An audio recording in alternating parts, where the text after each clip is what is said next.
Good morning, gang. Good morning, good morning, good morning. Quite bright sunny today here. It looks a bit dull now, but it's quite a sunny day. The sky isn't grey there, it's actually blue, but the camera is blown out a bit. So the merchants and bars and everybody else, they're happy today. It's been rainy and drizzly, so they're happy to have a clear weather weekend. Here's the sun coming there.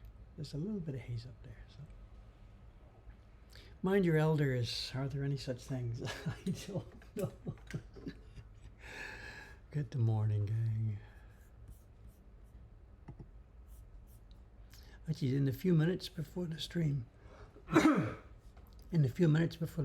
this morning, we had tons of truck action. The blue garbage truck guy that does the Korean restaurant, he came already, but with a different truck. So I guess his blue garbage truck is maybe in for maintenance or something. So he came with a white flatbed and threw all the garbage on top of it and drove away.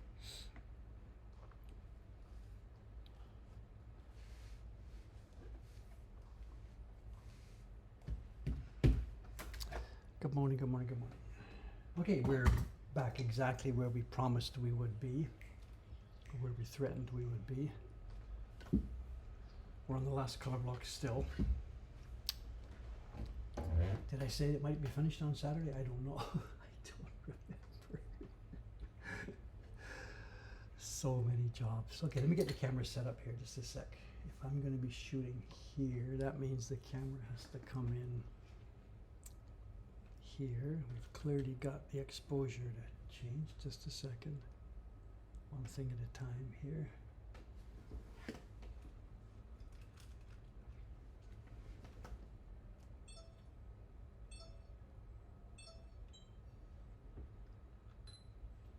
Where are we going to be?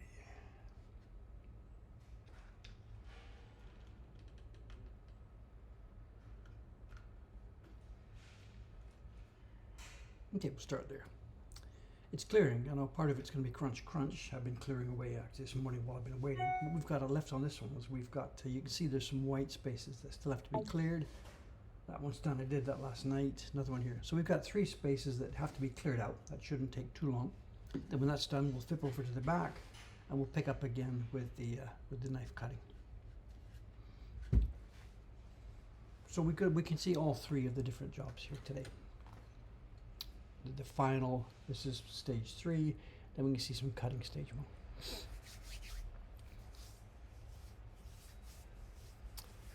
1. Ayana-san, who's Ayana-san? Ayano-san, one of our workers, wanted me to remind you to please explain how I made the carving tool from needles. Do I know anything about this? One of the tools we use is just simply a sewing machine needle, that's all. I'm not sure what there is to explain, what we're talking about here. Most of our clearing tools are actual blades. They're steel with a hard steel and a soft steel. They're sharpened and they cut wood. They're actual chisels.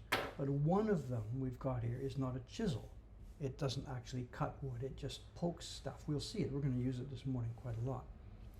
It's just made from a sewing machine needle. You can see the groove in the top of it.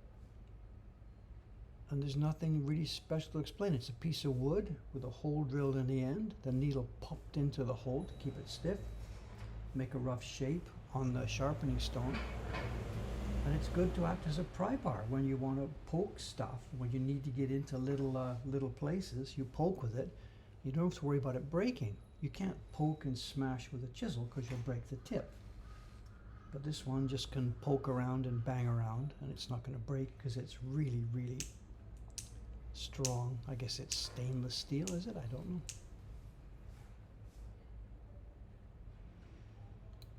No, this would have had a hole. That's long gone. I know. And I think we don't need to explain so much, but what was the original shape of the sewing machine needle? I don't remember. It was a big industrial type sewing machine needle, so it had some kind of hole at the tip, and then it went back and it had a thing where it gets into the sewing machine. It would have been, from my point of view, it would sew up and down, up and down, up and down like this. So nothing, so I just got the sewing machine needle. This part of it has now been jammed into a piece of wood. And then the end, I just filed it off, as I said, on the grindstone, just filed it off to the shape. The hole is long gone. There's a bit of groove there. That's all you're seeing here. So again, nothing special. All we want is a piece of really, really strong steel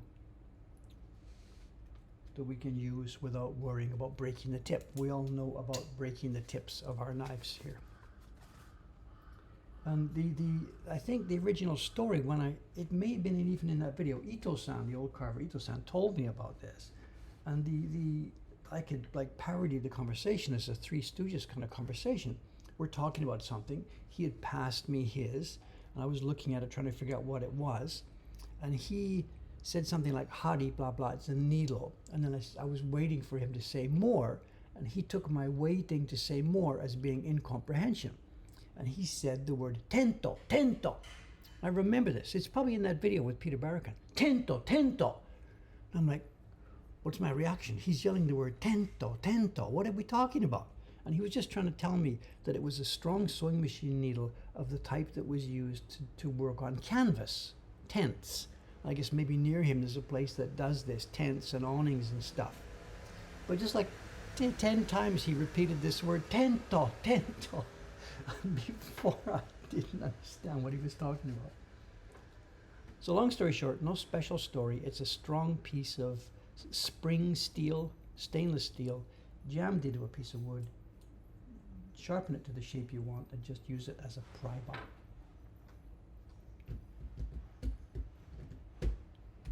Someone's broken many needle sewing jeans, so they do break, okay, whenever they don't break with the kind of stress that I put on them here. So Vivid KP says she's made chisels out of needles. If you can sharpen it, great. Normally spring steel like this doesn't normally sharpen, but okay. Anyway, there it is. So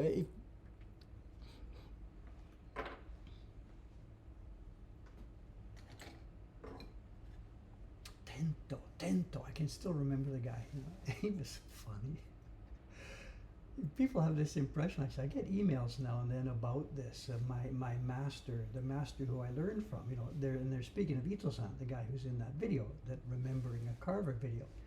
And he wasn't my master. He wasn't my teacher. He wasn't my oyakata. I never became his apprentice. He always said no, no, no. He didn't. You know, he didn't want that to be in that position. And I only met the guy like twice. I was at his workshop twice. Other than that, I saw him at the drinking sessions. I saw him at the meetings. But he wasn't my teacher from whom I received all the wisdom passed down over the years. You know, we had 2 meetings with a TV company. Once it would have been, I get it halfway through my poet series, and once again at the end of the poet series. You know. And there's this impression that this guy was my teacher. You know. No.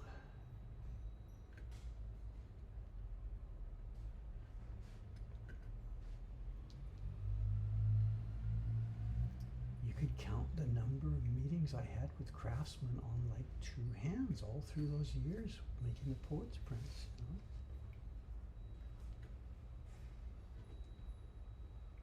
Dave learned his craft through years of study with traditional Japanese craftsmen in Tokyo. Yeah, right. Dave learned his craft through hours of study with traditional craftsmen in Tokyo. That's the actual story.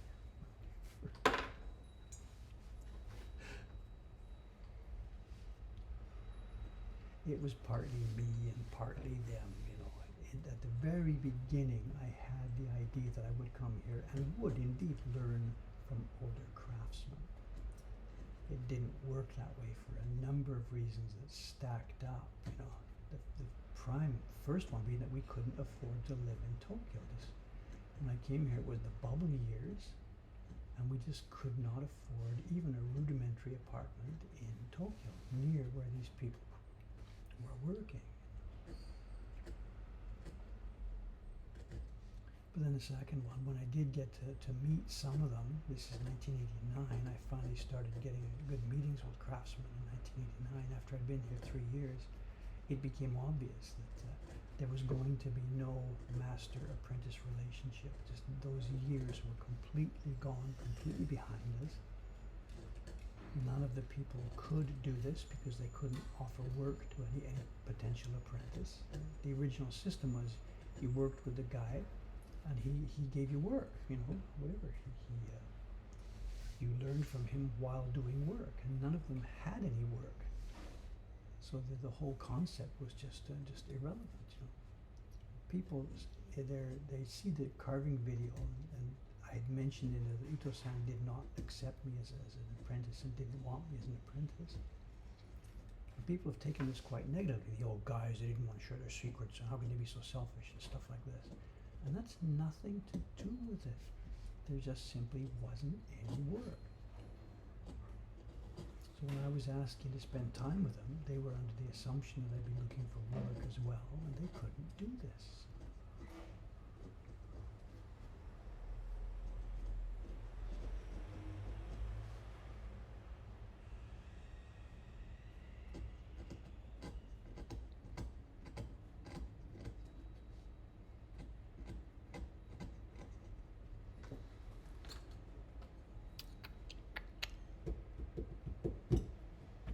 Speak up, talk louder. It's really, okay, let's max out this mic.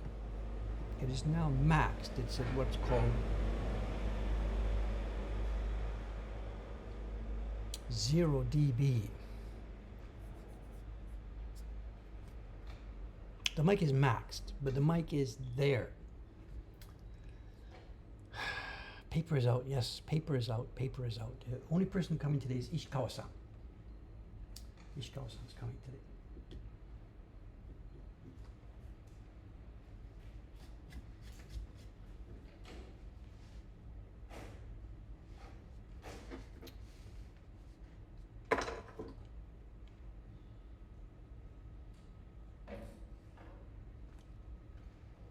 I'm not sure what else I can do about the volume. It's at max. I can't do anything else. We tried before, you know, to put a mic on myself, but this modern Mac, this ultimate, glorious, fabulous modern Mac, doesn't have audio input.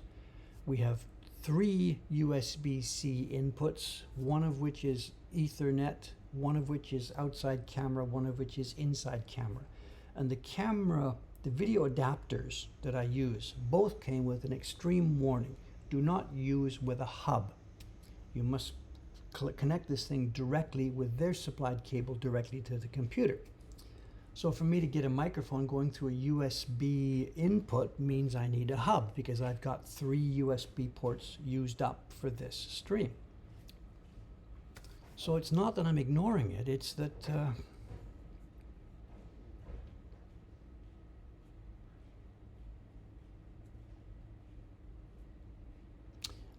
can I boost audio? It's at max. I have boosted it to the absolute max. There is no, it's not shut down. So the mic on the Mac is, I'm sure, a very nice mic, but the problem is it's over there and I'm over here. Anyway, I'll try and remember. Speak up!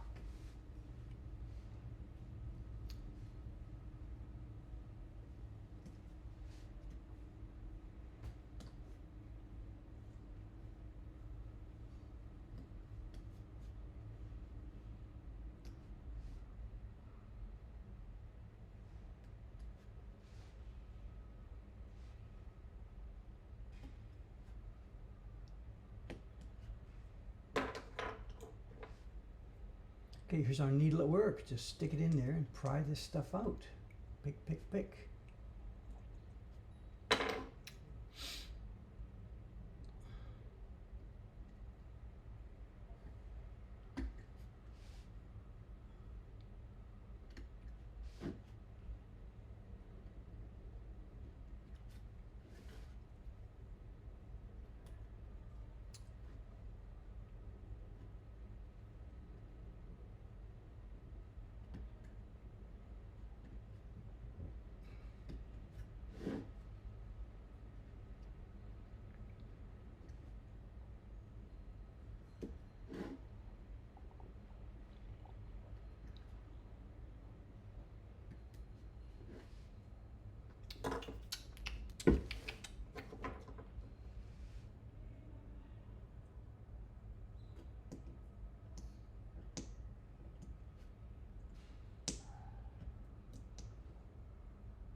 Video's okay, whatever.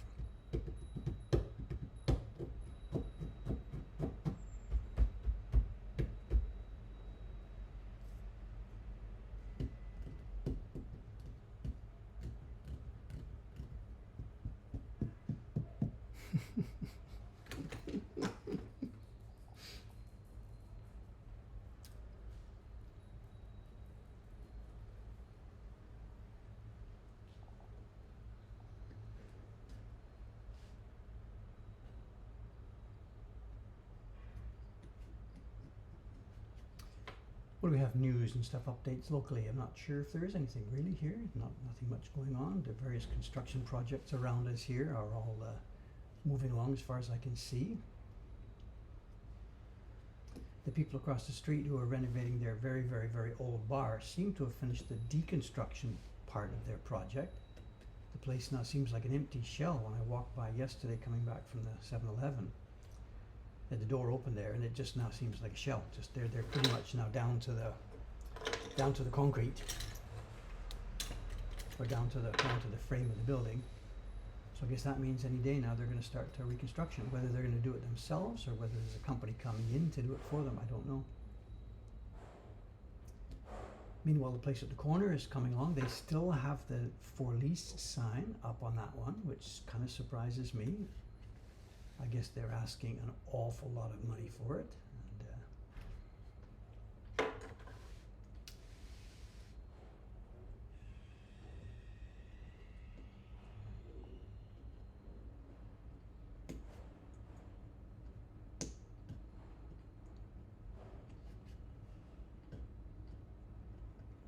the place behind me, the bar, what's it called? Di-chan's place. Di-chan. The place behind me, I strolled around there again yesterday too. I'm kind of curious how they're doing, because all the bars on the main street are doing a roaring business.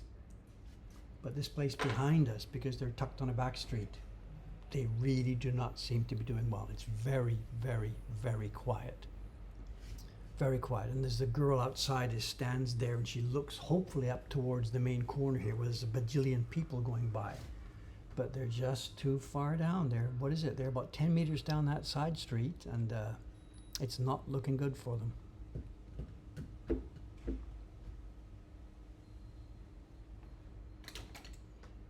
So I don't know. We'll see. It's none of my business. I have no stake in their business back there. But I have now seen, this is the third restaurant, cafe type place I've seen in that same building.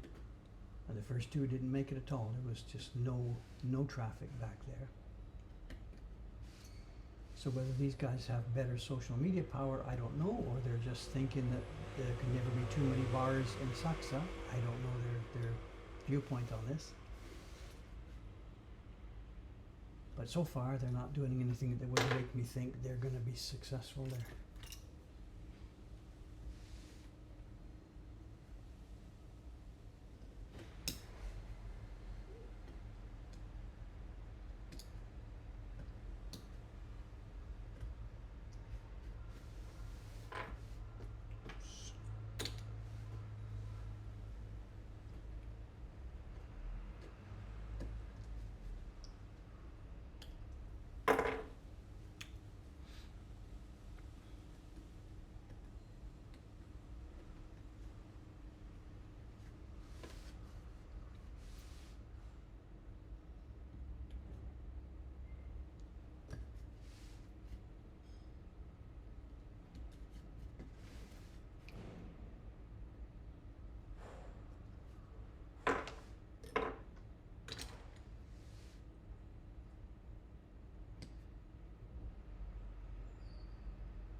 Do I have elbow pain? That's something that's never happened here, and I haven't heard any of the people. Suga-san at the moment upstairs, she's got a little bit of trouble with her shoulder. She's getting to the age where it starts to happen, and I think we've told her you should just mix up your work a little bit more. For me, elbows have never anything that I've had any trouble with. Back at the moment now seems to be okay. You know, I threw my back out a couple of weeks ago, so I can't sit here and brag never have any body problems. I did throw my back out in what I feel is not related at all to work, but other than that, I don't have any problems. Wrists are totally okay. Elbows, I wouldn't have even have thought about it if you hadn't mentioned it.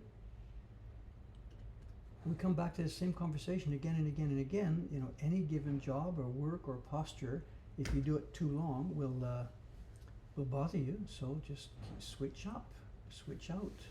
Do it for a while, come back. Do it for a while, come back. One of the reasons I'm sure I threw my back out a couple of weeks ago is because I spent too much time at this bench. After not doing intensive work for months, I came down and did 2 long days and paid the price for it. But usually no, the work here is stress-free. There's no strong, tense use of muscles.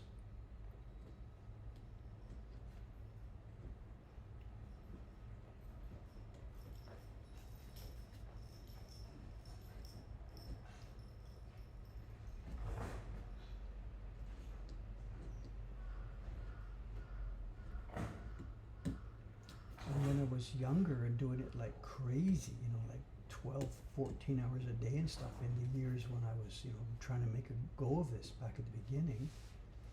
Well, I was younger, so it was okay, but I didn't have any problems then.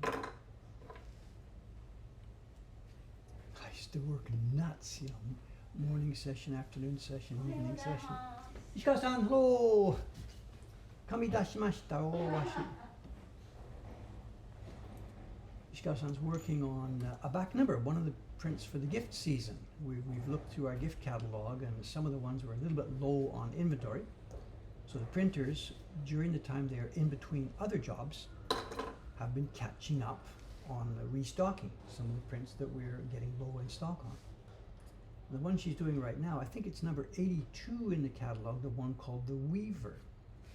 It's the first time she's done this one, so she's finding it interesting and fun.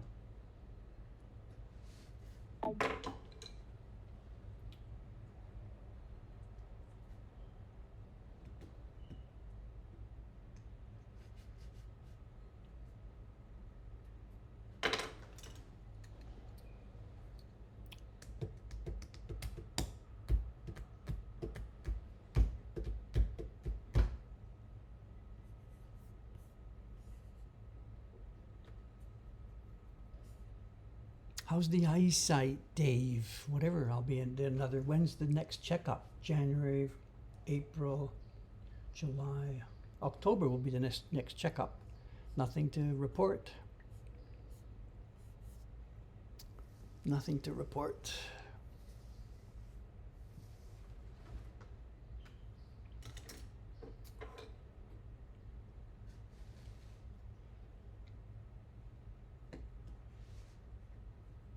The pattern that we're carving here, the pattern that I'm carving here, royal we, the pattern that I'm carving, it's a crisscross.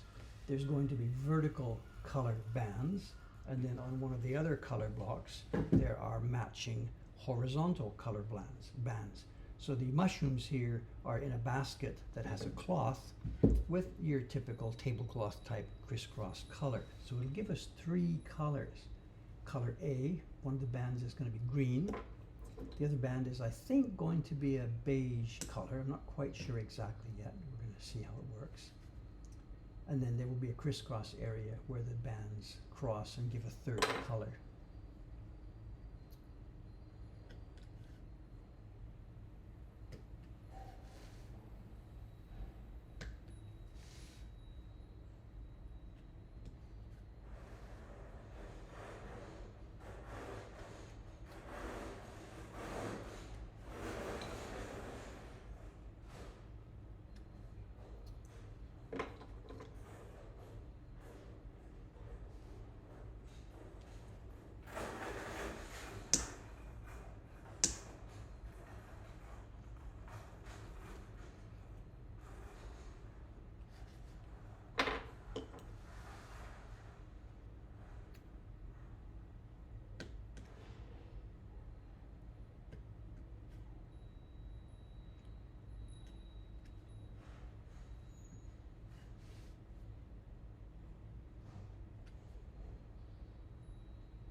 Visible, and I'm wandering away. Hey,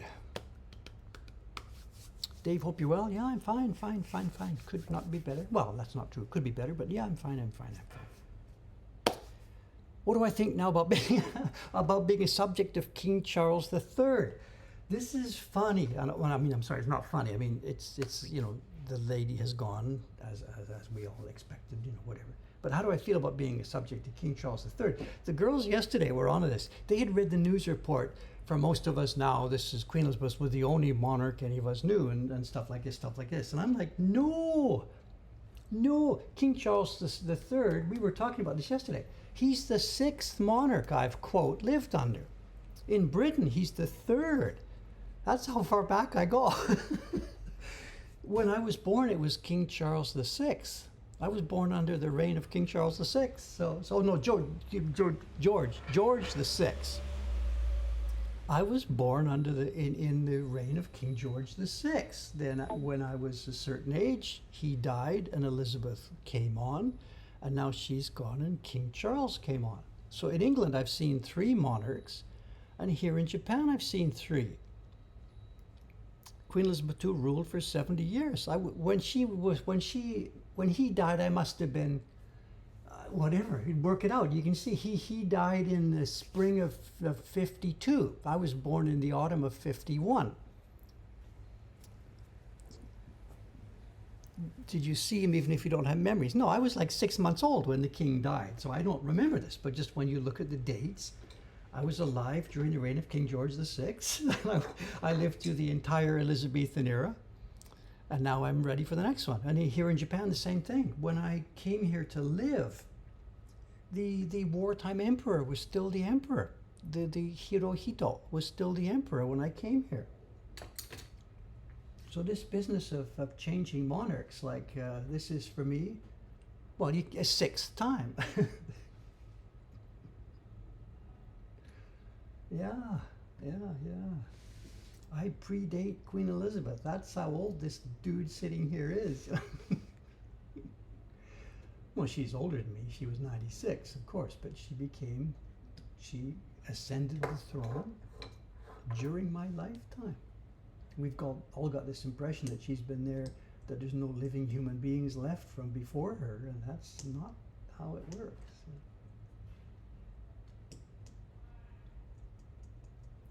The question then becomes, how many more am I going to see? I don't know. It depends on the decisions Charles makes. I'm 70. He must be 70. What is he now? 72? 73? Charles? I don't remember. We're both born in November. He must be 73. He must have been born in, yeah. We're both November babies.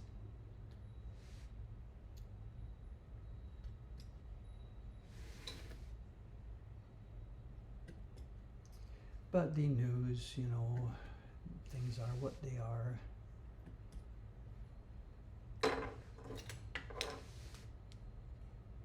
It's very much, of course, the end of an era, absolutely. The same expression, you would say that anytime, but anytime somebody's been there for such a long time, it's clearly going to be the end of an era type feeling. So.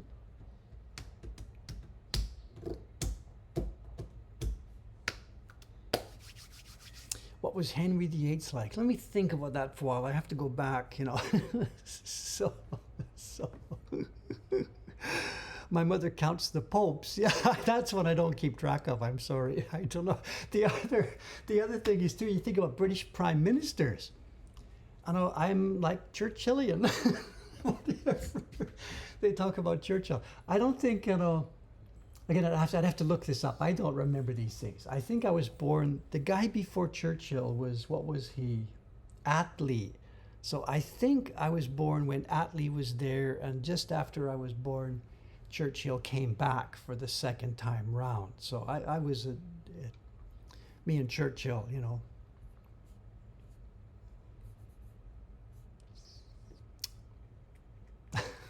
Was Julius Caesar a good guy?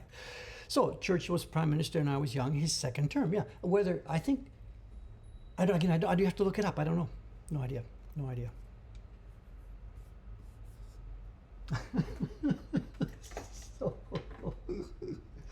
Now, we have a loose piece of wood here we got to deal with. Joking and joking and joking. Remember the other day when we were carving the key block to this?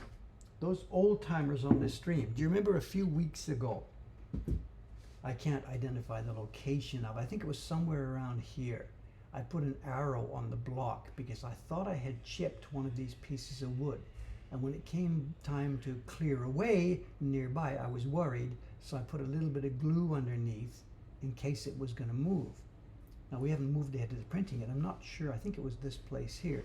So I was a bit nervous about that. We have the same thing here today now. I think we have a piece of this block that is moving and that wants to chip off. And I think it's this little triangle here. And yeah, it is. It's moving. Can you see it? I pushed down on this pink part here and it is moving. So underneath here, we got to do the same thing. We've got to be proactive here. And I'm going to put a little dab of glue. The old craftsman never used glue. Everything was held together by other stuff. So I'm going to try and shim a little bit of glue under here. In fact, to do this, what I'm going to do, before I clear off the neighbor part here, I'm going to pry this up. I'm going to lift this up. There we go. It is. It's coming up. And I'm going to take a bit of glue and wiggle it under there. This is all a what's the word? When you're doing something in advance of the problem happening.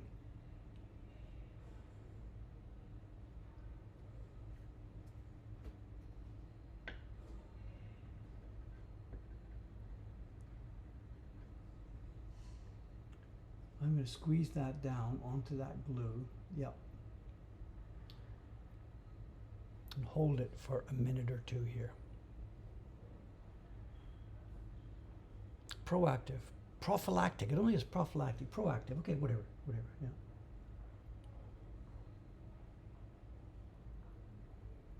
Preventive maintenance. More glue. Look at this. Dave has stooped so low. Okay, we've put a tiny bit of glue underneath there, and I'm going to leave that little square alone now rather than tempt fate and play with it. We'll just let that little piece of glue harden. I will come back and take away this piece of wood and we'll be good to go. Should I be ashamed if you can touch a glue? I don't think so. My God, I don't think so. If we popped it out, we would fix it. But the idea is to avoid popping it out.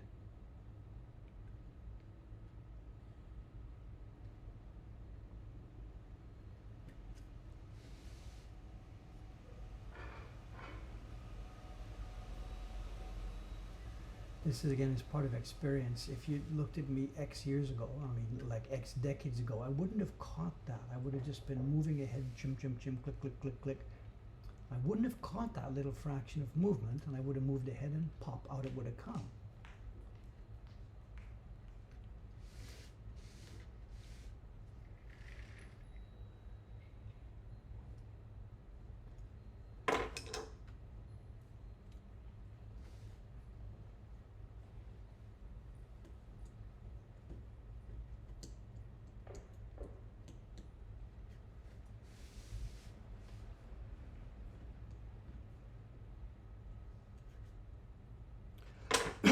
Yeah, we're good to go. We're good to go.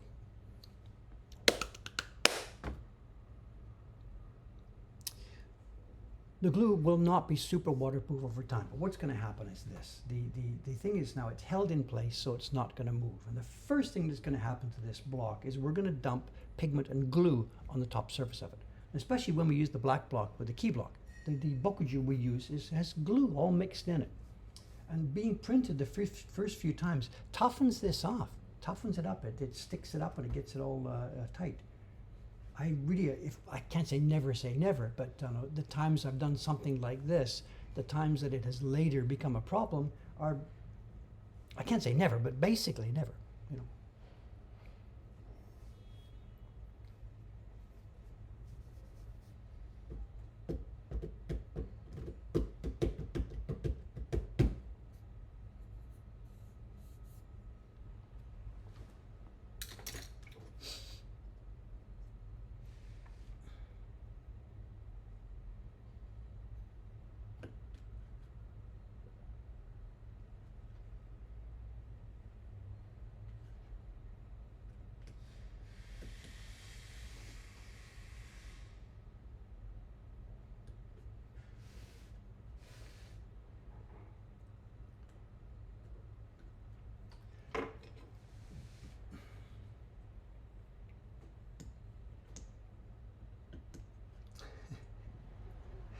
The way I do this, you know, if one of those old carvers was watching me, he would just be, you know, so frustrated because I'm really not doing this in any kind of an efficient way. You know, it's something about my personality. You know, whatever, the stuff gets done, the work gets done, and we get the good prints out, and the prints are nice. Things are working.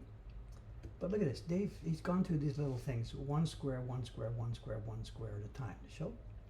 And I get in there and I pop out the edge of the square, but then I can't get the middle out with this same tool, so I put the tool down, pick up another tool, get in here, and then take out the little piece that's left in the middle. So that's it. We've now got one little area done. Puts the tool down, picks up the other tool, starts again and carves. And if you think the guys in the old days would have done it that way, then you got another thing coming. There's no way. They were all about efficiency. Of course, they were craftsmen who wanted to get the thing done as quickly as possible. And they would, of course, they would cut with A tool first all over, then go back and use B tool to do the B part. Of course, common sense, you know. What stops me from doing that is something about the control freak aspect of this. I can't move on to the next stage leaving that thing behind. I don't know, it's just whatever, it's just the way it is. Taran-san, if he's watching today, he just shakes his head because he's training with Asuka Sensei to do it a sensible, common sensible way, you know. So in that sense, I'm doing this sort of as a hobbyist, and we had that. We talked about this in the Remembering a Carver video. Ito-san saw me and my work and what I was doing, and without any evil intent, he mentioned that to me. It's a hobby for you. It's a hobby. And in that sense, he was exactly right. And I remember in that video saying, oh no, it's not. I'm a craftsman, you know, blah, blah, blah. I'm going to do good work. And I do good work. But any number of little things along the way will give a person like Ito-san the sense Dave just doesn't get it. Dave is not a real craftsman. You know? And to that way of thinking, they're right. But, like whatever, I am who I am, you know. And at the end of the day, we are making some pretty good prints, and we're doing so quite efficiently. We don't have to worry about Toyota type efficiently. It doesn't matter to us.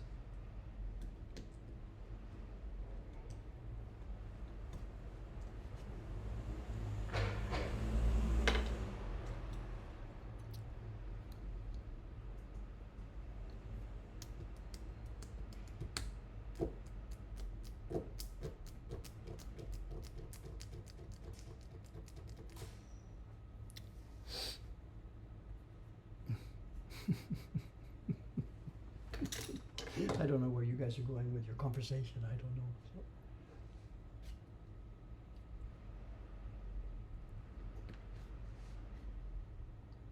Someone in the chat has just mentioned they're happy that Dave is trying to mention how much his work differs from perhaps the more traditional way. There's a few things to say about that. One is that there isn't anybody alive now doing this who does it, quote, the real honest to goodness handed down through the ages traditional way. They are all gone. Throughout the entire course of the 20th century, the whole thing decayed hugely. And even people who I respect hugely today, Asuka Sensei, I got tons of respect for him. He's doing it the old way. Yeah, right. He's doing it in a modern day adaptation of the old way. He's the most traditionally trained of all of us who are still doing this, but he would be the first one to admit that if we could compare a Meiji era carver with him or me, it just would be night and day. Night and day. Speed. Absolute speed. We've touched on this on these streams before. The Hasui video that we showed you, that we talked about, linked to a few weeks ago. Maeda Kintaro is in there. And it looks like it's on fast forward. The speed, the way the guy's doing it. It's not. at the side of the thing you can see the cigarette smoke curling up in the air. It's not fast forwarded, but it looks like it. Those guys just boogied along.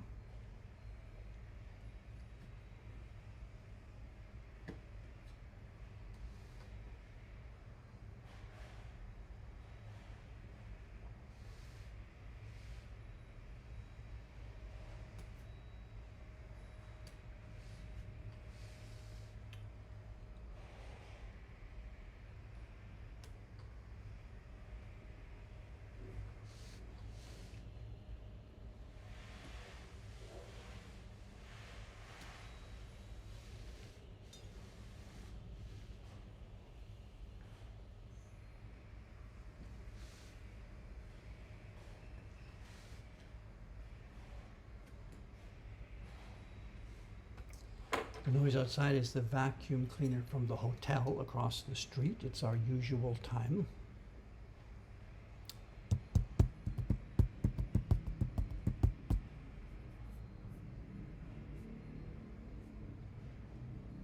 Is there a planned video for rewrapping a Baron? Well, I've got one already online up there somewhere. I'm not... No.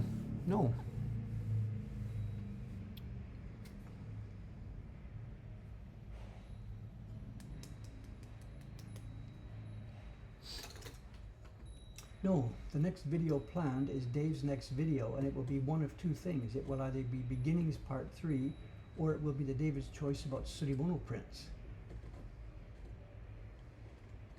It'll be one of those two.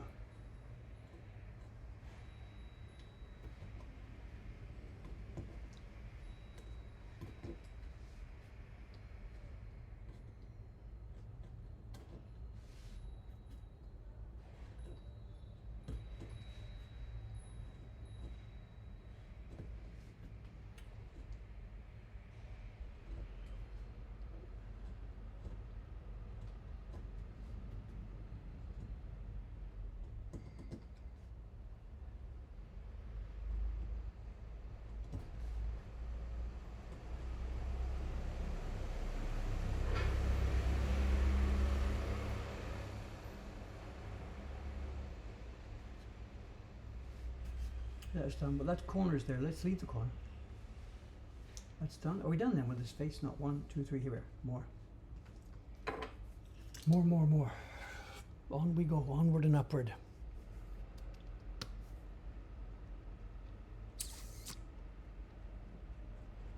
Did Suku-san do a rewrapping? I don't think so. Cameron was going to work with her on that, but life went in other directions and that never got done. Cameron recorded it, but there was no audio explaining how it was done. I'm not sure if that's as far as they got. They had a plan for it. I don't know. It's extremely difficult to make a video like that. I've done one and it's up there somewhere, but it's really, really difficult with your hands all crunched up and people trying to see what you're doing and all your hands are mixing up, but you can't stop to show the camera because the bamboo skin dries and then you can't continue. So it's got to be made like a movie. You've got to do 3, 4, 5, 6 attempts and then splice together from different ones to show it. It's a major production. The one I've got up there is Sadako filmed. We did 2. I wrapped 2 skins and we copied and pasted from the 2 different versions to try and get a full stream of it.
Oh, she wrapped one on the Times Burn Bright video. Really? Can somebody link to this then? Someone says, would love to see you give a recorded tour of the Sumida Hokusai Museum. Been there, done that. I've done that with NHK. They took me over there when the place opened up. NHK took me over there to give the talk and give the guided tour for a program they were doing about this. Well, we tell the same story again and again. I don't know. It was okay. It went well. I did my job. But partway through, I really had to bite my tongue. I really had to bite. We get to the third floor, second floor, third floor, the place where the print, the masterwork, you know, they've got to show the wave. They have a copy of the wave. And NHK is on me with the cameras here, the red light showing we're walking around, and the director is pointing me, here's, you know, where to go. I go over there and there's the wave in the distance. So I say, there it is, the one that we've all come to see. I forget the words I said. It's on NHK's website or something. There it is, the one we've all come to see. Let's get close up with it. And me and the camera shows me walking, and then there's the wave, and we get closer to the wave. And as we get like within 1 or 2 meters of it, I can see what's going on. This thing is a photocopy. They don't have the actual print. But there we are. I'm in this now. I'm swimming. I'm in it. We stand there. I look at the camera, and what do? It's fake! Don't come! Run away! I don't know what to say. It was a photocopy, but I don't remember. It's on the program. You'd have to dig it up. Dave is frantically thinking about something to say that doesn't make him into a liar, but that doesn't do whatever. And I forget what I said. I don't even remember at all. It's something about, and now we can see the reason that this print has become so iconic. When you get close up to it like this, the power of the wave. I forget what bullshit I said. I don't even remember anything, not to talk about the actual woodblock print itself, which was a flat photocopy. We finish the thing, the camera goes down. I'm at the producer. What? Like what? Buddy says, well, they can't show it. It just fades too much. So, you know, and he said, people have paid to come into this museum. He said, well, actually, this is explained down at the front. And we get down to the front later on, and the place where you buy your ticket and stuff like this, there's the price, adults $250, you know, seniors $550, whatever it is, all the numbers there. And at the side of that display panel, way down in one corner, it says in tiny, tiny, tiny type, like 8-point font, whatever, some of the prints on display are replicas. And it says this in English, Chinese, Korean, and Japanese. Am I not supposed to talk about this? I don't know. Well, they got to do this. They got to do this. And you go to the Metropolitan, there's some sculpture, and it's a plaster copy because you can't like always put the original. Is the Mona Lisa the real one nowadays, or do they hide it in the back room? I don't know. I don't know. So yeah, if I'm not supposed to say this, I don't know, whatever. But I get it. I understand what's going on. And honestly speaking, for Mr. and Mrs. Suzuki who go to the museum, they went to the Hokusai Museum. They saw a bunch of Hokusai prints. They saw the animatron of Hokusai painting there, which is kind of cool. You look in this room there, and Hokusai's in there with his daughter, and he's an animatron. It's like Disney World, whatever. And then people go and see the Great Wave, and they see the wave, and they're happy. They don't know. I mean, it doesn't matter, you know. It doesn't matter. It doesn't matter. It doesn't matter. But yeah, anyway, so someone's saying I should give a guided tour of it. As we said, and I've been there, and been there, done that. And enough, thank you. Thank you.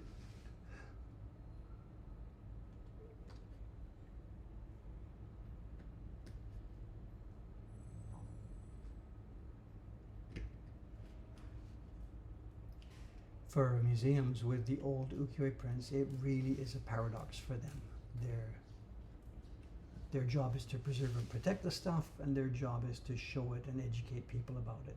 And in the case of the old prints that are light sensitive, you can't do both at the same time all the time. You've got to pick and choose your moments. You can put stuff on display, but only for quite short periods of time. And you do have to understand that in the case of the old prints, not so much the new ones, like the one we're going to make today here doesn't really affected by this. But in the case of the old prints with very fugitive pigments, every minute that you've put that thing on display is X minutes off its lifespan. You know. And of course the room is dark, it's gloomy, there's no bright lights there. You know, they're doing what they can.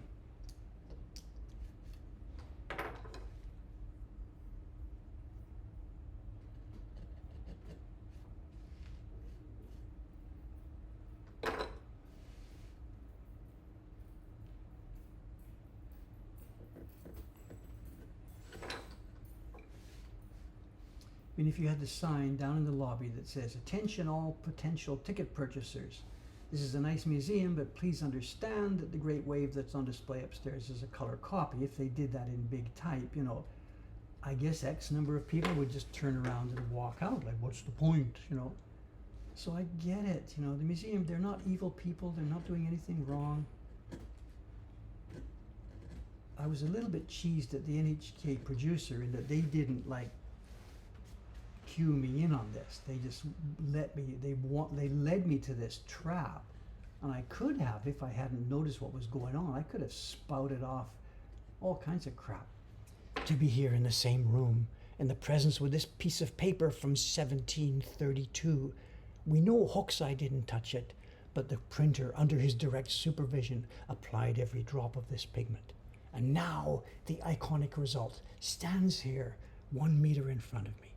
For me to drink in the spiritual energy, well, blah, blah, blah, blah, blah, blah, blah, whatever. A bit more soul. I can't do it. I'll need to practice. I'll need to practice.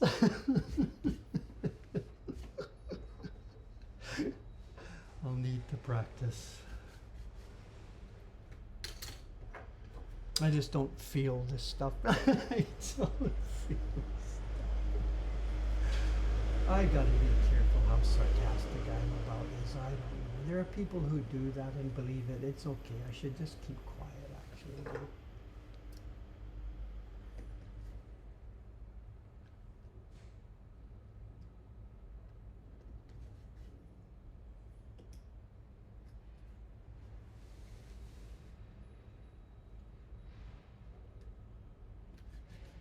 Maybe 1 year, April the 1st, maybe I'll, well, it's probably not going to happen, but that would be one idea, on April 1st, to make a video like that or something, I don't know. Cameron had a great plan for April 1st for one of these years. This is 3 or 4 years ago. He had a great idea for this. We didn't do it, because whatever, we were busy, we had lots of stuff going on. But Cameron had he was just, oh my Dave, we have got to do this. We've got to do this, you know. And the conversation, he was showing me something that was on Amazon. And it was a Bob Ross wig. And he's like, we've got to do this.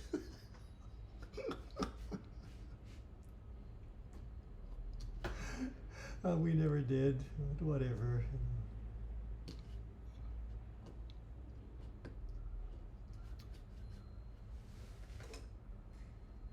A Bob Ross Afro wig. They're all over Amazon. I guess people buy them at Halloween, you know.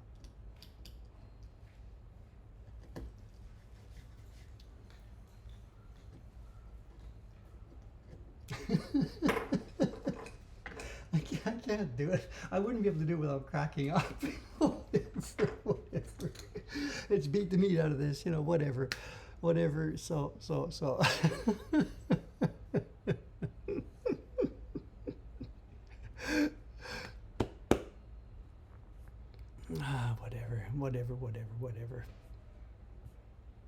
Someone says I would pay for that. Maybe we should take reservations. How much is it worth to you?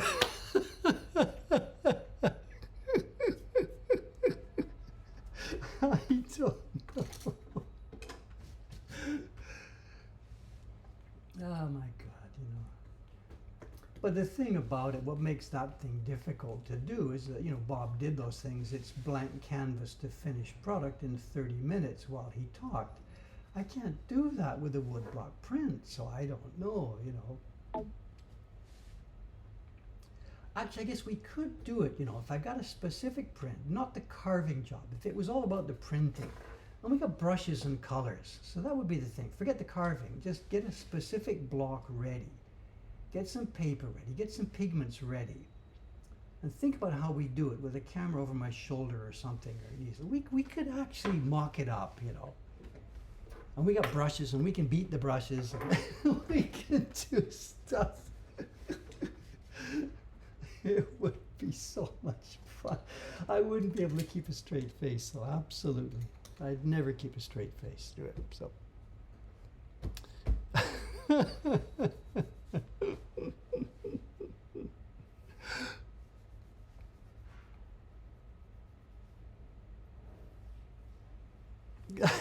Three gazillion views. So, if there was anything that was going to melt the internet, it would be that. And we could tag it ASMR or something, you know, whatever.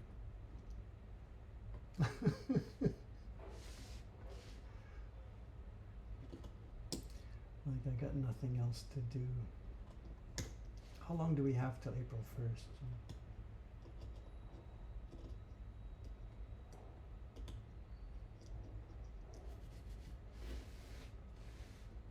But I'd have to study up, and I'm overall I'm roughly familiar with the Bob Ross thing, but I haven't, you know, watched a whole bunch of his videos. So what I would have to do is sit down and do my homework. I'd have to study up what the gestures, what the catchphrases are, trying to think about how to do this. You know, I'd have to watch a ton of the video first. So.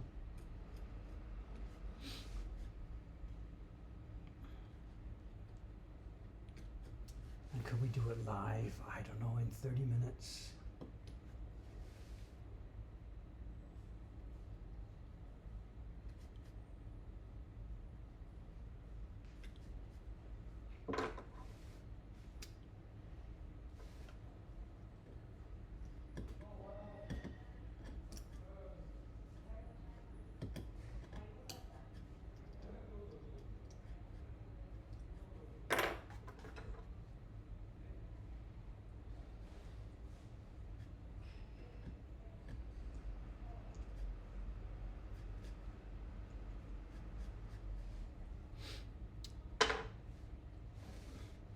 How are we doing for time here? What have we got? It's now 9 o'clock.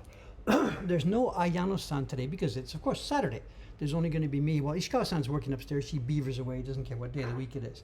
But the regular staff would never be here on Saturday.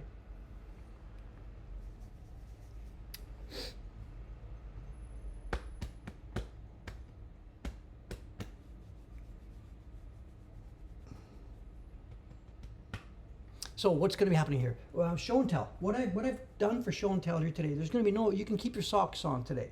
For show and tell, what we've done is the match label prints that we showed the other day, I went and did some homework. I didn't do homework. Ayano-san did some homework.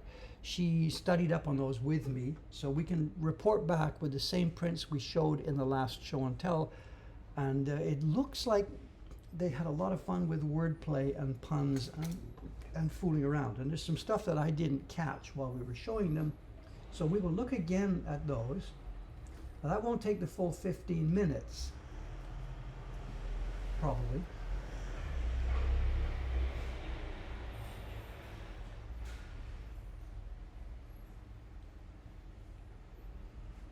So what we will do then is we'll look at those labels and see what they mean, see what all the wording was that we couldn't figure out.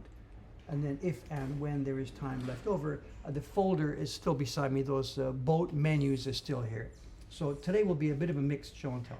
We'll finish off those match labels, and then we'll fill up the time with the boat menu book, which always is full of neat stuff to look at and laugh at. Laugh at meaning whatever, you know what I mean, to ogle over. So show and tell today will be quiet. You're not gonna, if you miss it, you haven't missed anything special, so don't worry. It'll be a catch-up fill-in show and tell today.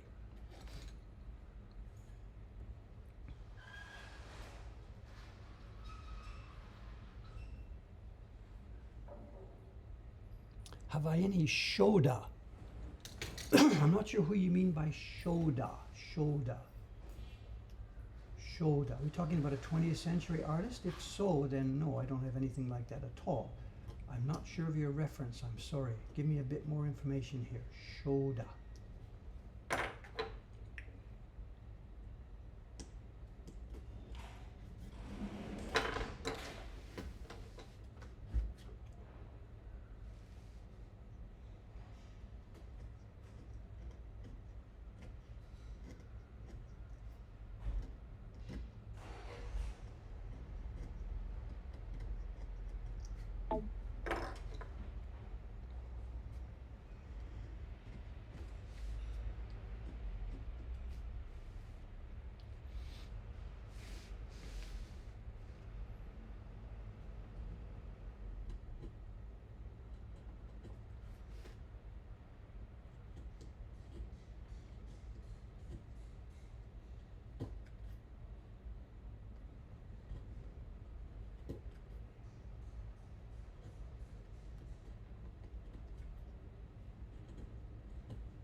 let's see, Koho Shoda. Koho Shoda. I'm sorry, I'm really not getting this reference. Is to say Koho, is that the name that Watanabe Shozaburo was using for those prints of his own that he snuck into their catalog?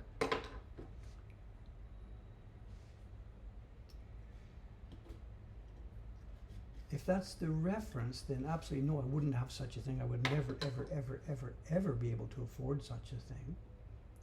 Is that the reference? One of the early Watanabe Shin Hanga prints that is assumed to be designed by Shozaburo-san himself to sort of show the other guys, here's what I'm looking for. But I'm not sure if I've got the reference right, I'm sorry.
Picky work, nah. It's actually quite peaceful work, you know. I'm a bit back and forth today, but work like this is really quiet and peaceful.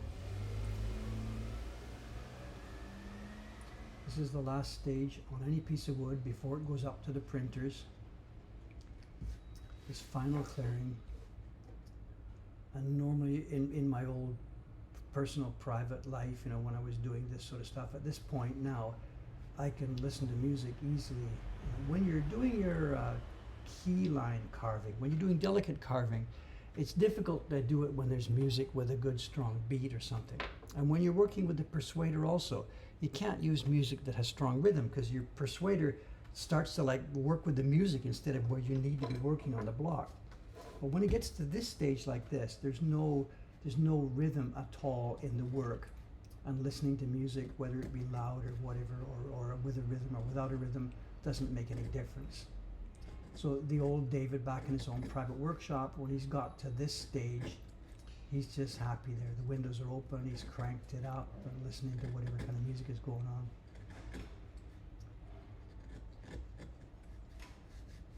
And you know your print is almost done, it's getting ready for printing, so you're in the last stage. It's generally it's a happy here we go home stretch kind of a feeling, even though this kind of work can be very, very, very, very picky.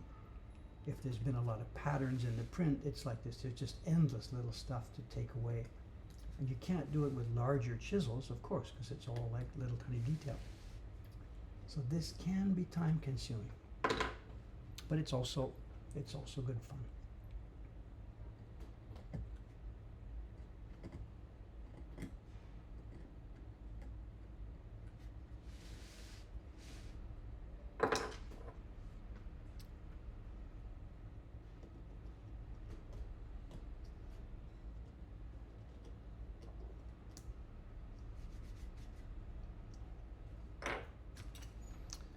Trying to keep track of the chat too, you know.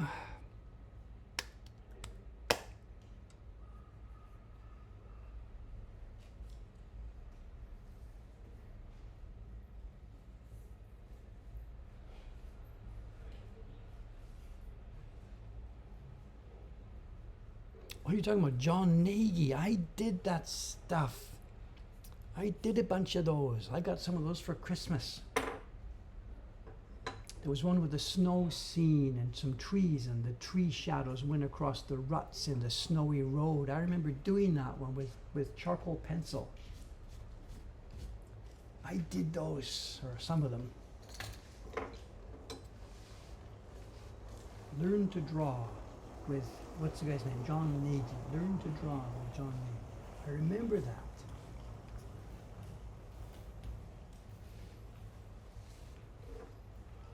Didn't learn the lessons very well, but I did do the thing as a Christmas present activity. I don't think it's something I would have asked for. Can I have one of those for Christmas, Mom, please? I don't think I would have asked for it. I think it's just something they must have thought they might like to try. I don't know. I don't remember anything about the origin or the follow-up, but I just remember somebody's mentioned the name now, and yeah, I remember that. Learn to draw with John Nagy.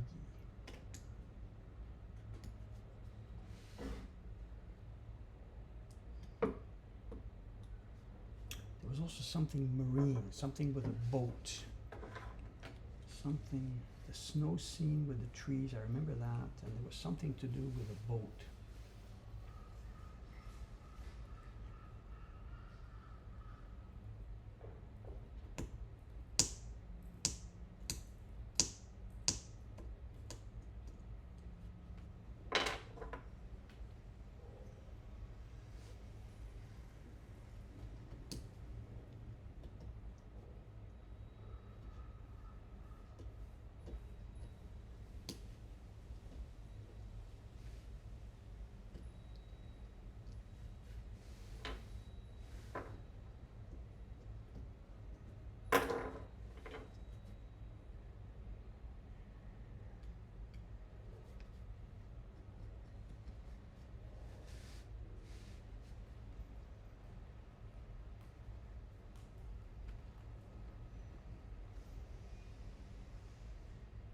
I also remember having a huge problem with smudging, something about that snow scene. There's like, I guess you're drawing with a pencil or a charcoal pencil or something. Dave here is a lefty. There's something now that I'm thinking about this and trying to remember this, there's something about this. There's the white piece of paper and you got your thing and your trees start to come and your shadows start to come. But bit by bit, as I'm doing this, the paper goes gray and there's smudges and there's smears, and I guess it's lefty Dave with his pencil rubbing his left hand all over the whole thing. I don't remember a Calvin moment where, throw it away. I don't remember that, but I do remember, my God, what a mess. Something like this, you know. Was it charcoal we were working with? I don't remember that. That I don't remember. Could have been, I don't know. The details here are obviously clearly escaping me.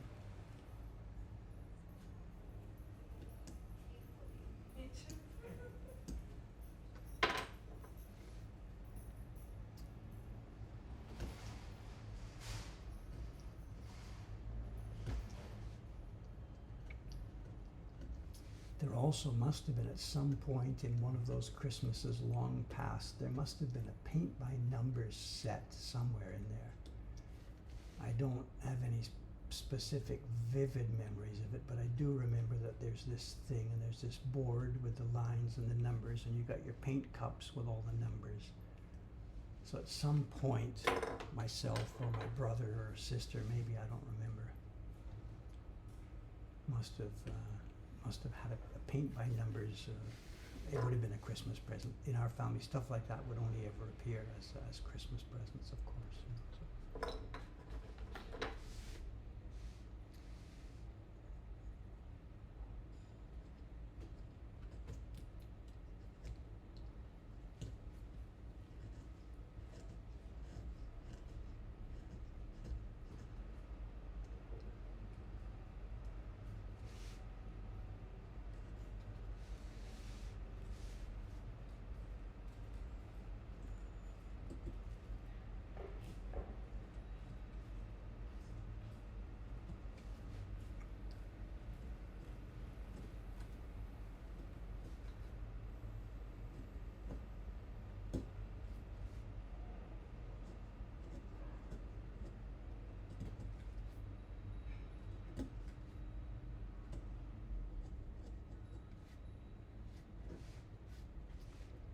Okay, here we are.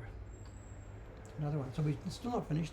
We're done here. 1, 2, 3, 4. Tell you what, let's pop out that last little missing bit, otherwise I'll forget.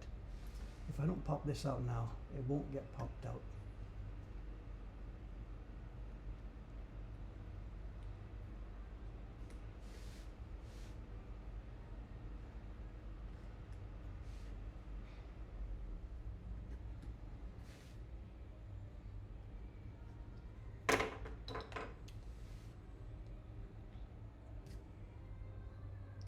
Well, the Korean places fired up their music already. I guess they're going to get an early start today. It's the weekend. The music you hear in the background, it's from the audio system at the Korean hot dog place.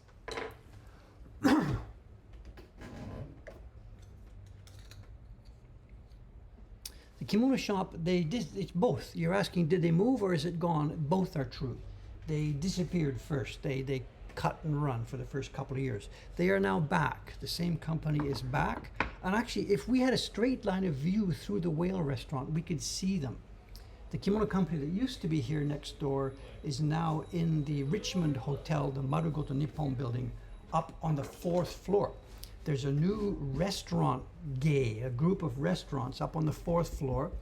There's yakitori, there's tendon, there's this, there's sushi, there's steak, there's all this. And in the middle of the restaurant group is our friends, the kimono shop that used to be next door. There are many, many, many kimono rental shops in Asakusa now, back up and running. They are catering now to the domestic market, which is big, major, major, major.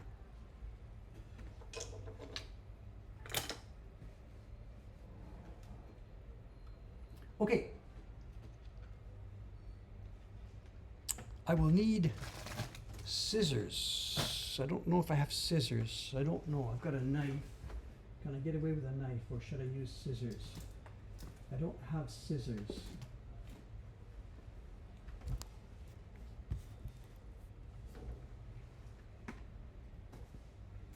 Here we are.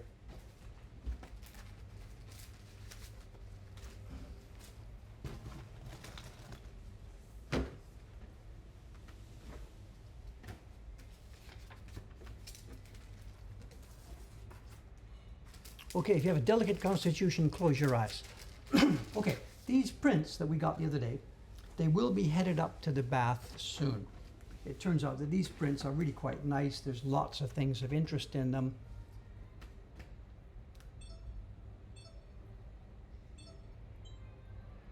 And when Ayano-san looked at them yesterday, Ayano-san and Aoyama-san looked at them yesterday, and they made some notes for me on the characters, the kanji characters I couldn't read.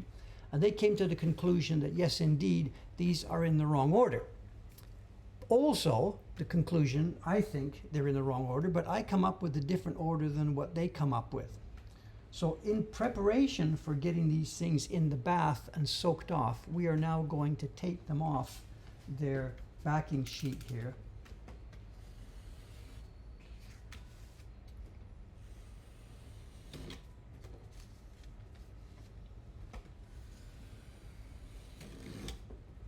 And once they've been soaked, they will then live in the albums one by one by one. So let's get them off. We're not getting them off, just get them separated.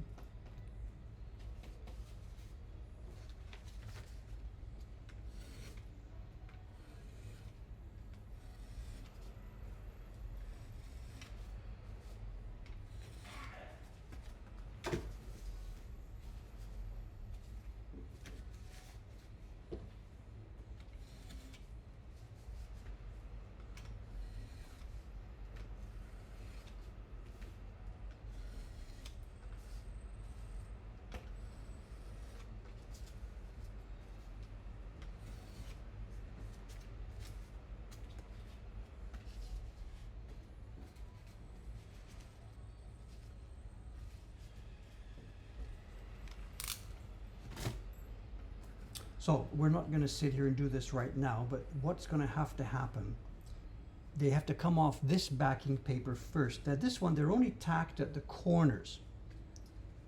if you look at this, they're only tacked at the corners on this backing paper, but they are also glued to other backing paper underneath this. And when you're taking something just off the corners, it's really, really, really, really, really dangerous. If I tried to pull these off now, almost certainly I would lose the corner for some of these prints. So we're not going to do that job today, not in any way. We are just going to look at some of the prints themselves, along with help from my team here, who has read some of the backing here, some of the information. A couple of things as we go along. Okay, well, let's just get going on this here. Let's move in. How far can we zoom before we lose focus? Hang on a sec, let me get my...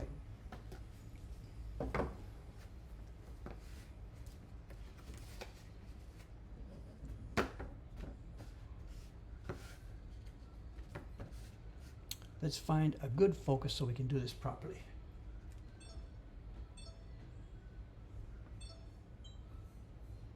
Do we have focus?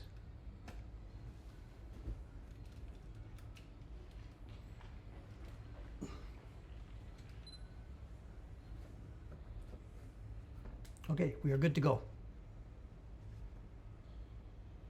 We are good to go. Okay, let's find the one that, let's try and get them on over here. So I'll put them up where I can see them.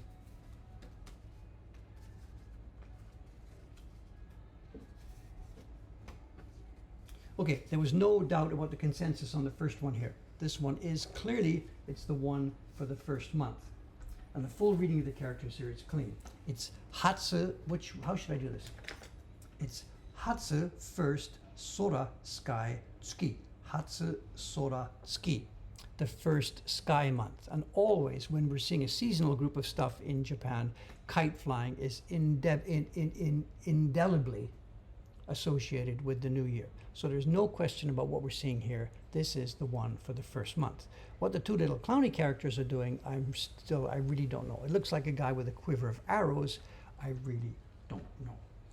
The next one that seems, in the original group, it was marked as the second one, and that is this one. And the characters also seem to point to this. This is Ume Miru Tsuki. And ume, of course, is plum blossoms. And I myself don't in any way think this looks like a plum tree. But Ayano-san and Aoyama-san both said the same. Yeah, it's okay. It's a plum tree. It's a plum tree. I beg to differ, but whatever. I wasn't about to die on that hill. We can accept this as February. This is Ume Mi Tsuki, plum-looking month.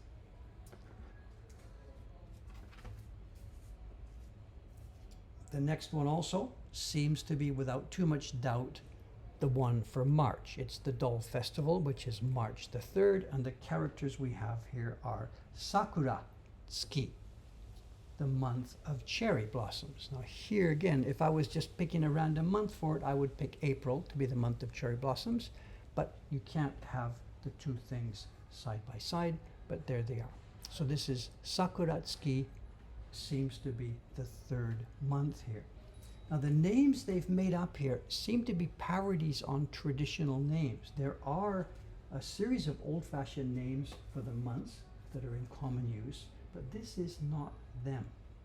Now the original series now had this as being the one in the 4th, not this one, just a minute, no, where I made where, stop. The original series had this one as being in the 4th month. And Aoyama-san said no, and Ayano-san said no. And what they are putting this is, they're putting this as October. And the kanji is yo, as we tried to read the other day. There was somebody even in the stream reading it, yo tsuki. It's sun, moon. Sun, moon. The month of sun. I don't know. I'm going to put this one aside. The original person thought it was April. My team thinks it's October. I don't know. Next in line was this one. We have now Natsu Hatsu Tsuki, summer beginning month. The summer beginning month. And we have some ladies out at the seashore gathering seashells. She sells seashells at the seashore.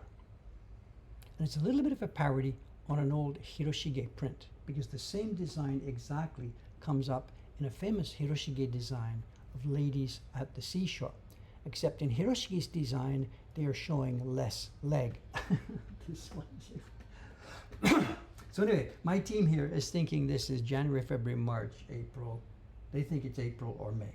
I don't know. We'll line them up here after we've gone through them here. Where's the next one? Sanaitsuki for May. Hang on a second here. Where are we? This one was next in the original series. And this is Sanaitsuki. And this is early or fast. It probably means early. And this is seeding or planting month. So the month when early planting and seeding would be going on.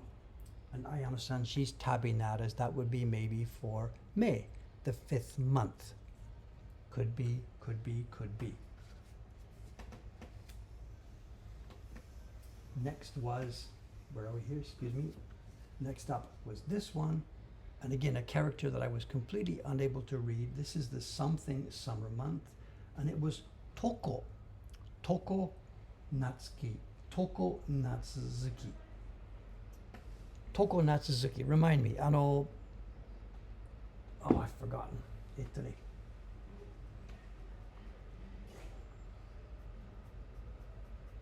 Help, help, help. Toko, Toko, Toko.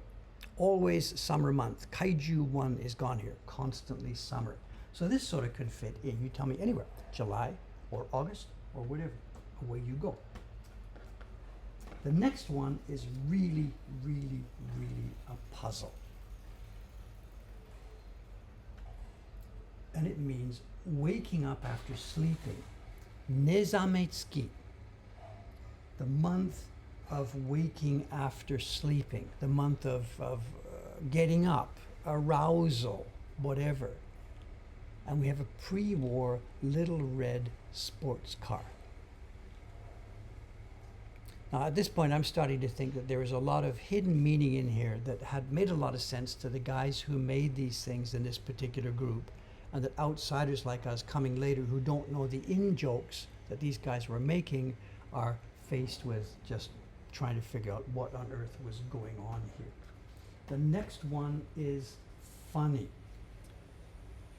There is a bit of a pun here that we can actually get, and I should have been able to read this the other day, but what confused me was the fact that this is month, this is looking, and this also is month. We have the same character twice. This is Tsukimizuki. Tsukimi, looking at the month. This is normally October, and we see a blue sky with a round moon, and this is the Tsukimi season. The weather has become cool, the hot summer is finished. We have rabbits, we have the mochi, and this is Tsukimizuki. And clearly this now is a joke. We have the round white object that we are supposed to admire. And I guess in this picture we have round white objects that we are supposed to be admiring. And it's Tsukimizuki. And they've given the same kanji here a bit of a different scribble because it's calligraphy. And this totally confused me the other day, but yes, now that we see it, it is obvious to anybody who gets it. So whether this, do you tell me, whatever, she is looking at the moon or she is the white round object that we are supposed to be enjoying. That's this one, Tsukimi. We then have, where are we now? I should have put these in order. Hi. The one that we had in the business for October, and this is Ryogetsu. Ryogetsu. I've forgotten again. Help please. Ryo, the kanji. It's a common kanji here. Ryogetsu. Funny enough, the staff, both Aoyama-san and Ayano-san, are saying that this one should be July. They've tabbed this. It's nagare, flowing, the month of flowing.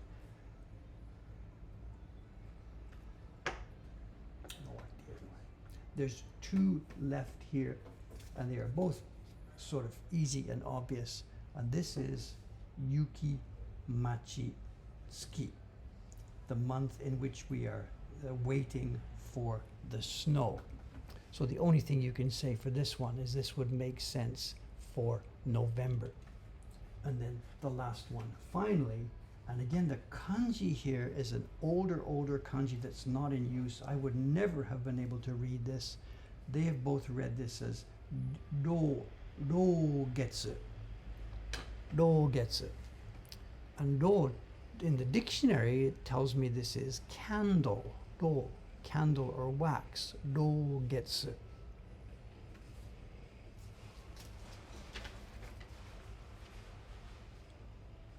This is what we're looking at in terms of the kanji here.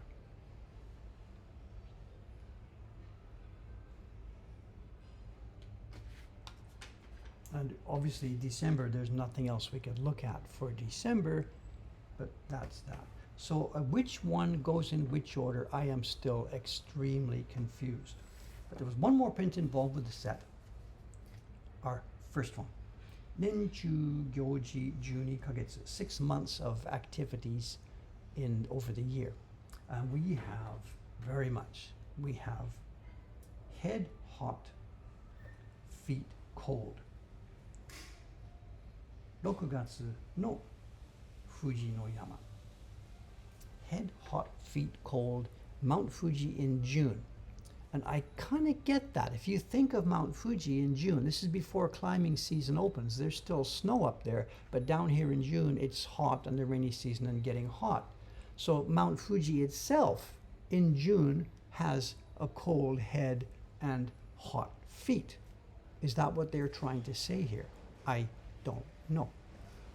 Head, yeah, what did I say? Head, did my mouth come out the wrong way? Head cold.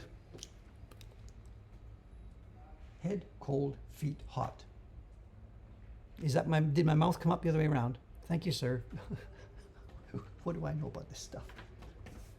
So, as I said, Mount Fuji in June is cold up at the top and it's warm down at the bottom. I'm sorry if my mouth put the things up backwards. So there's our set. Let's put them in now. What seems to be the order then, this would be, let's go down and across. This would be January, February. This has to be March. There's no other way around for it. They are telling me, I'll follow their pattern here. They're telling me April is the opening of summer. This is April, January, February, March, April. May, they think, is the early planting one. I think this is perhaps too soon for May. Then for June, they want tokonatsu. Where is that? Height. And this could fit anywhere. I got no problem with that. Then September, the one that I really don't have any idea. Nezamitsuki, September. October, they are putting this train in October. It's the sun moon month. I have no idea. No idea. October. For November, the staff, where am I? Just a minute. January, February, March, April, May, June, July, August. No. August, they wanted this one. September, they want this one. January, February, March, April, May, June. Where's July?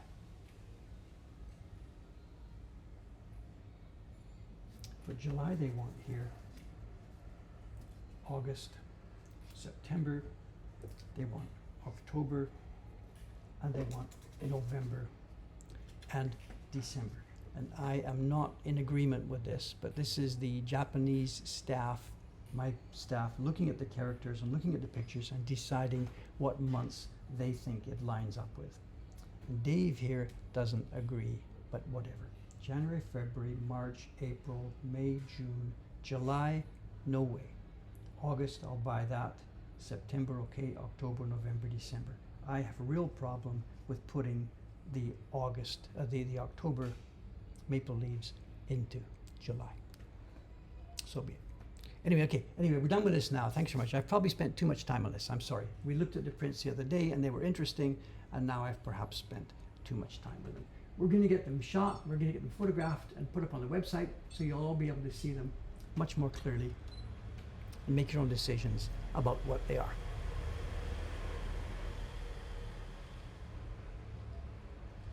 Normally August, we wouldn't call August ski, not at all. That would be October, but whatever.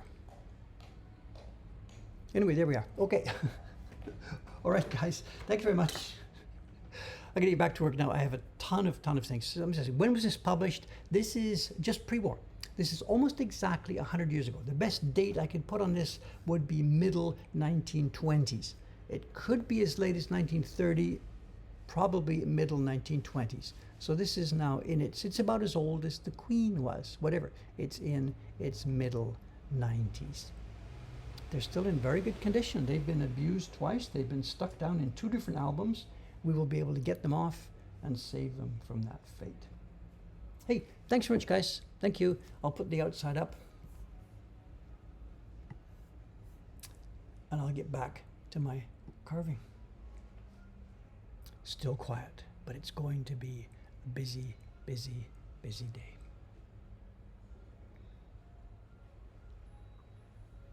Okay, thanks very much. I'll see you in a couple of days, those of you who can stand some more of this. Okay. Bye for now. See you then.